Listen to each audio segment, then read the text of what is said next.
Hey there, welcome to The Uplift. We've got a great show for you today. Great cast of characters as well, as always. A man who left behind journals in a coffee shop, and he did it on purpose. What's behind those diaries we'll explain. Also, a U.S. mail delivery driver who was overcome with emotion after a stranger stopped her on the street. And volunteers helping rescue 4,000 beagles.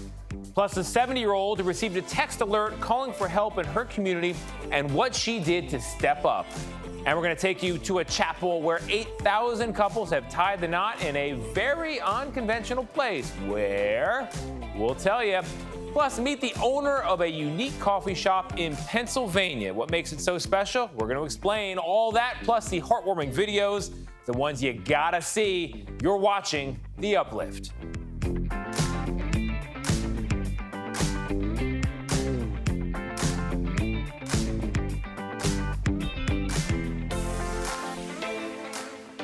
Hey there, welcome to The Uplift, the show that lifts you up for at least the next 30 minutes. You and me as well. Me being Tony DeCopel, good to see you, glad to be with you.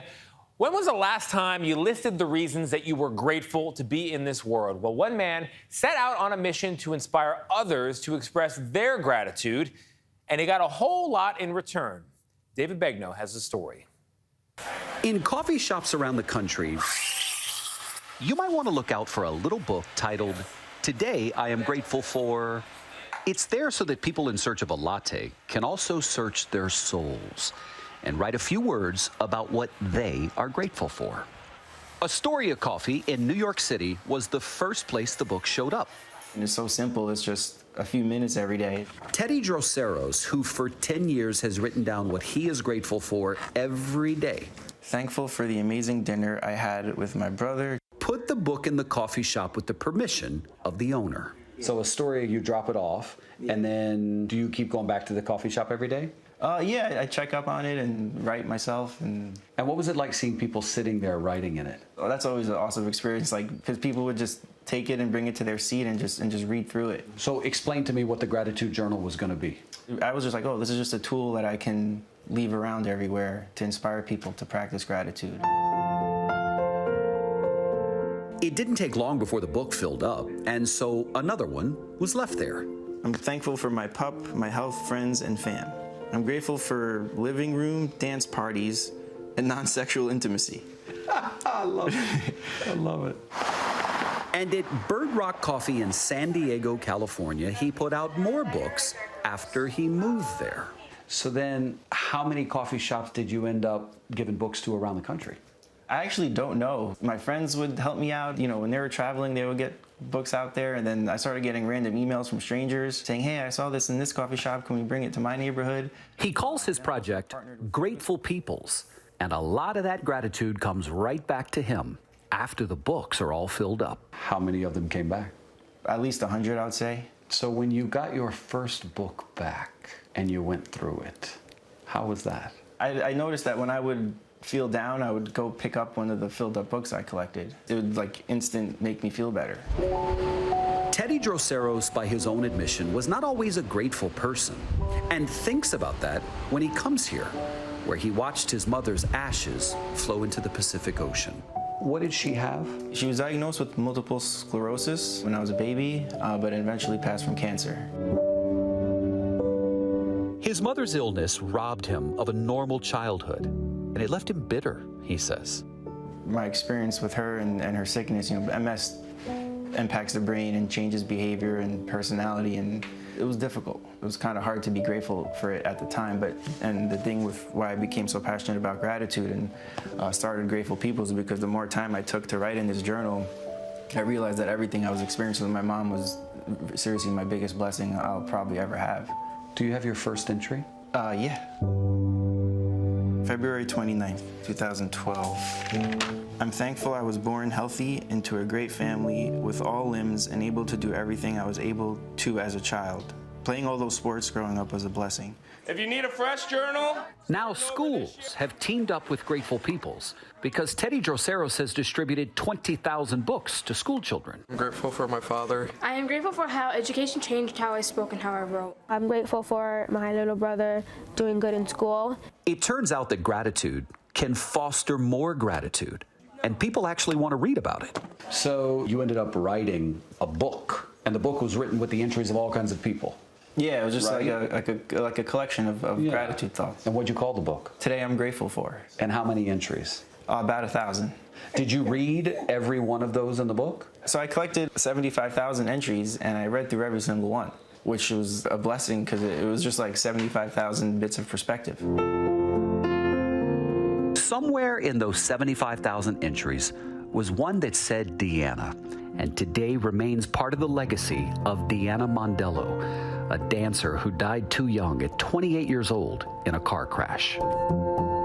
When someone passes, you want to collect everything and every memory and everything that they touched and wrote. Jen Freeman, a fellow dancer, was among the people who knew that a gratitude book at that Astoria coffee shop held a link to her friend Deanna.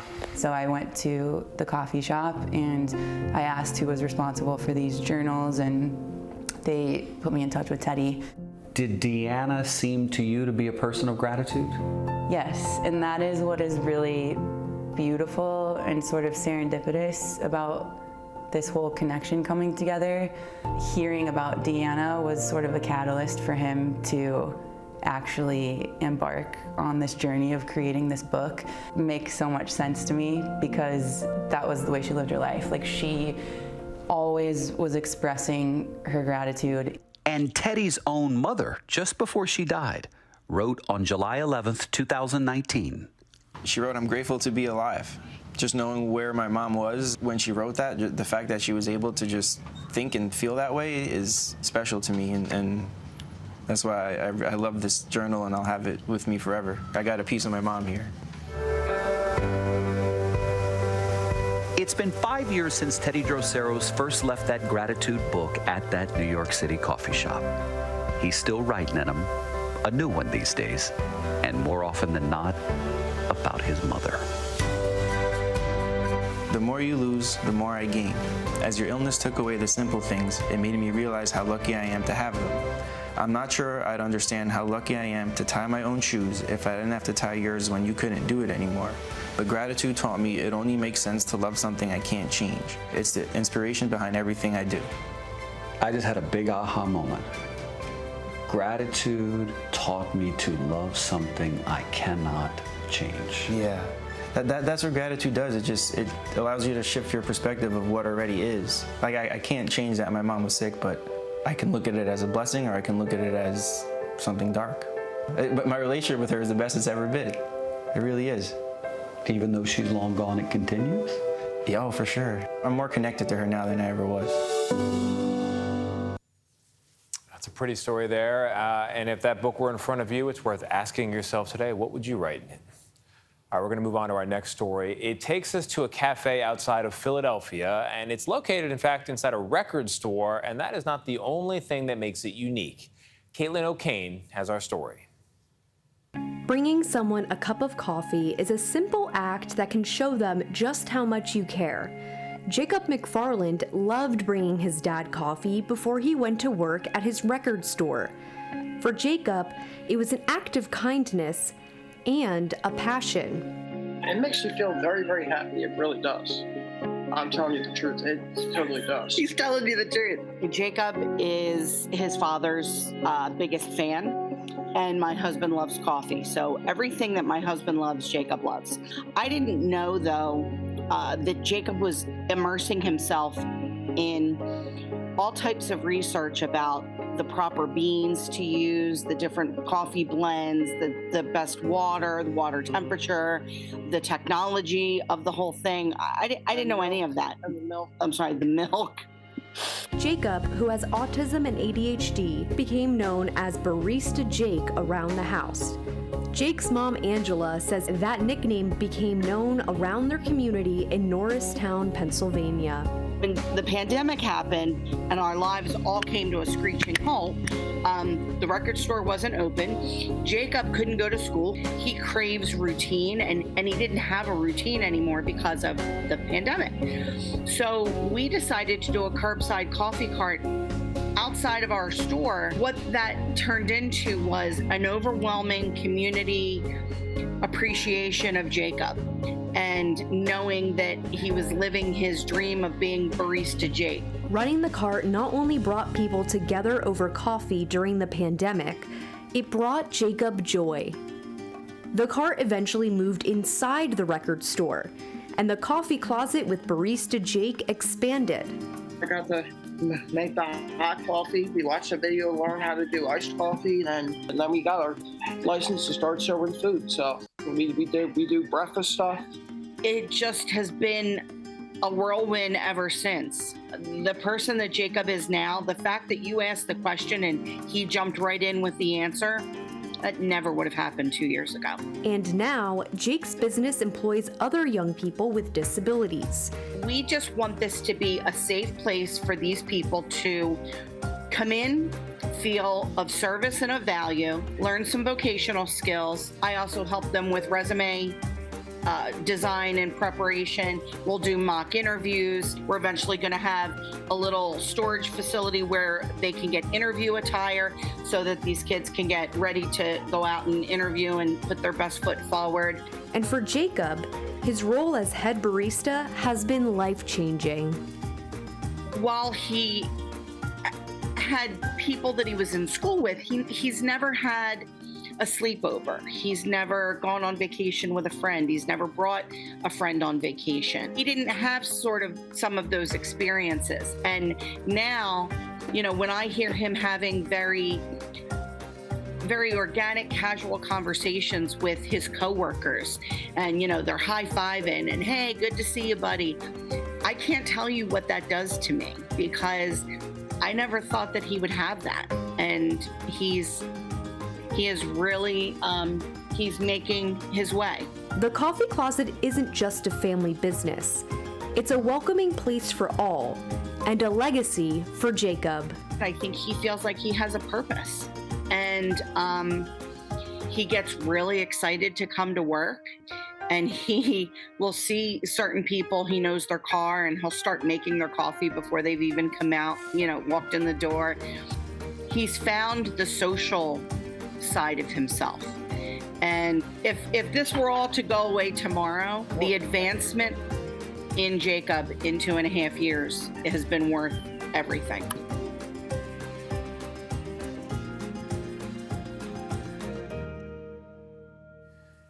Jacob loves his coffee, according to the T-shirt. I think people love Jacob's coffee as well. He's more than just Barista Jake. He's head barista.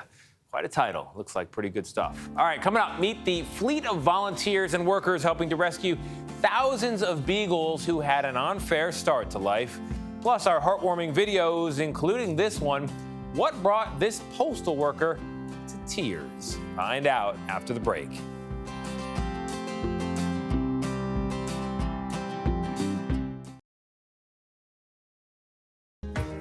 Welcome back to The Uplift. It is that time. We're going to do it. Time for those heartwarming videos, the ones you got to see. And we're going to begin with this one.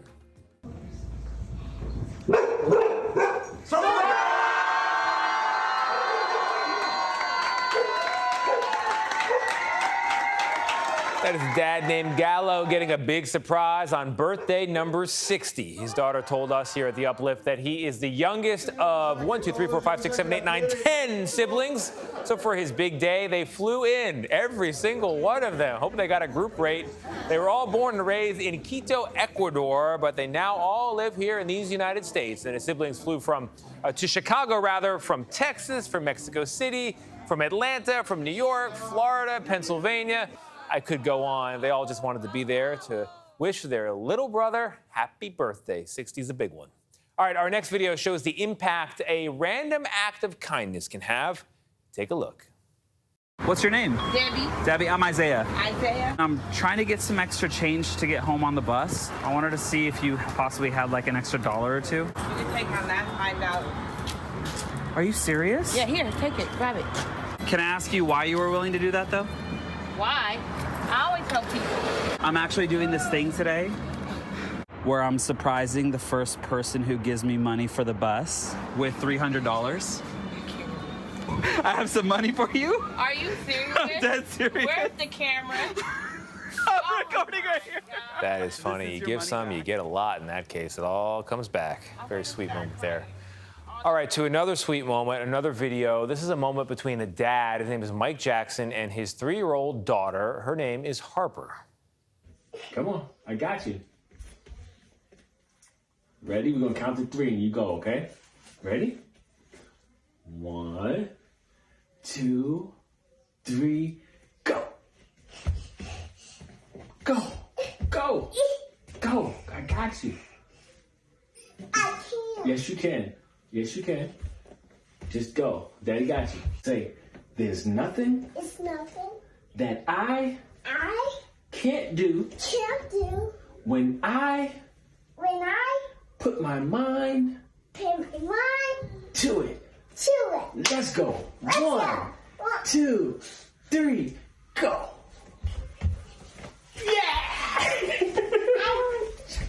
It's a high-pressure catch, but Dad does it. That's some great father in there. Well done, Mr. Jackson. All right. Thousands of dogs in our next story got a devastating start to life, but they're getting a new lease on that life. Where they started and where they're going next. That story's coming up. Plus, a 70-year-old who answered the call to help her community. What old job did she come back to? We'll tell you. Stay with us. When thousands of dogs in a dire situation needed rescuing, the helpers turned out in droves. Here's Manuel Bojorquez with the story. Here we go. They arrive here nervous, sometimes sick, often hungry, and always into new experiences. Having their feet on the grass for the first time ever. The first time ever? The first time ever. These dogs have not touched a surface that hasn't been rubber since they were born. You're seeing them getting to run and hop. They've never done that before. Sue Bell is executive director of Homeward Trails Adoption Center in Fairfax Station, Virginia. A code tattooed inside the dog's ears, a sad reminder of their recent past. The puppies that were born, they would stay till a certain age and then be put in plastic crates and sent either by truck or by airplane to research facilities where they would then spend their life in a cage undergoing any number of medical or scientific research projects. But the research company breeding them shut this operation down. Now, an army of workers and volunteers is helping the Humane Society move the dogs to shelters across the country. 4,000 beagles. As they arrive at Sue Bell's adoption center, so did the dog lovers like Andrea Justice. We don't need more dogs, you know, we have 2, but we have plenty of room in our hearts and our house. Another new experience, being part of a loving home. Look at that, first time on grass. To our next story, back to school time. It can mean a lot of money spent on new supplies and clothes, and not every family can afford it. So one organization is making sure that kids are prepared, one backpack at a time. Meg Oliver now has more. A lot of times I write on the back of the card, "You got this," because they just need to know that someone's in their corner and someone's fighting for them. Words of encouragement from the team at Volunteers of America. In New York City, before school starts, Operation Backpack will distribute more than 15,000 new bags for every homeless student. Anton Niblet helps deliver them. Our goal is to have children be able to move out into the world with a feeling of confidence and possibility. The backpack is a small way to start that. Children like 6-year-old Kyle Gregory. How does it feel when you put this on? Fast and strong. You feel fast and strong when you put this on? Kyle and his mom, Crystal, have been living in a shelter for the past 3 years. She still remembers Kyle's sweet smile after receiving that first backpack. It was heartwarming. I actually cried a little bit because who would have never thought us in the predicament that we are, that we actually receive something from someone, you know what I'm saying, and caring about my child. So it really meant a lot.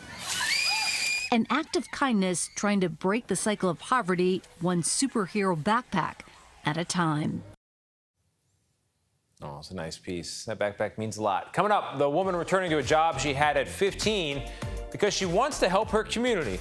What job is it? We will tell you. Plus, we're going to go to a chapel that has held thousands of weddings despite its unusual location. Do we have a guess? We'll tell you who's right after the break.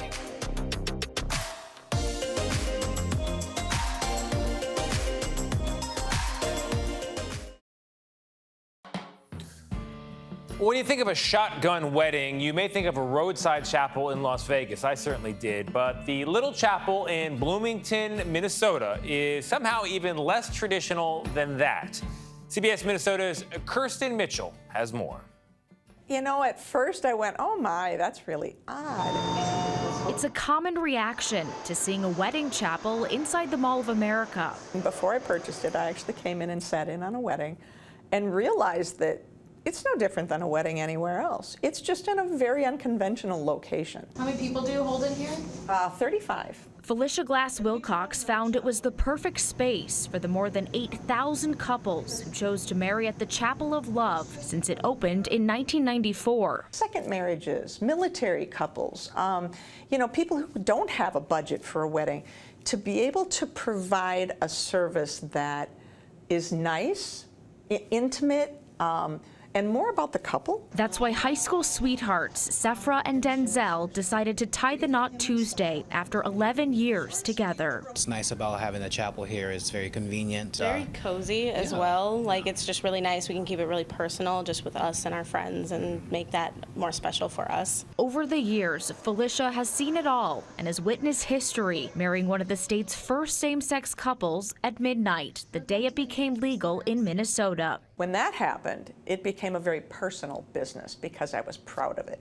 I was so proud of the fact that I was able to do something that I felt should have been done years ago. Just as times changed, so have the challenges of running a business. Chapel of Love will close at the end of the month and Felicia will retire, but not before taking a moment to remember all of the people she's had the pleasure to meet and marry along the way.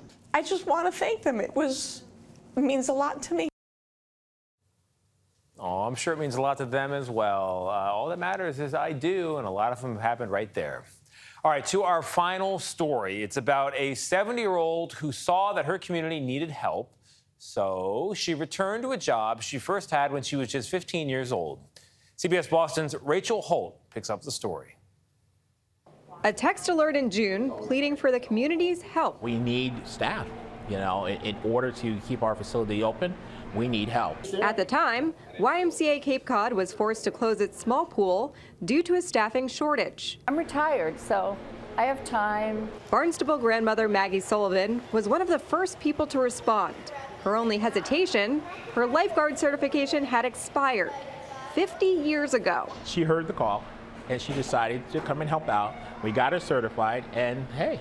Things have changed, but it was pretty easy to study up and get back on board with it. The 70-year-old former teacher is now working at the Y as a lifeguard and swim instructor. Try it in. She recognizes the ability of each kid, and she adjusts what she's doing to them. Maggie first gained lifeguarding experience here at Calmus Beach in Barnstable, where she started out as a junior lifeguard at the age of 15 and worked her way up to head lifeguard in the 60s and 70s. It was a great job. I did it until I graduated from college. Her co-workers at the Y are mostly in their 20s, an age difference that's proven to have its benefits. They're like, let's go to dinner. It's 5 o'clock. So I'm fresh, I'm rested, and but the young people offer things to me as well. Their energy, their alertness. As we get older, sometimes, you know, we lose our way, and we have to understand that we have talent, and it's great to share that talent. And I am so glad that Maggie decided to share her talent with us. Nice note to end on, and what a show it was. I hope it brightened your day. I hope it lifted you up. But you know what? If it didn't for any reason at all, we got a money-back guarantee. You can re-watch The Uplift anytime.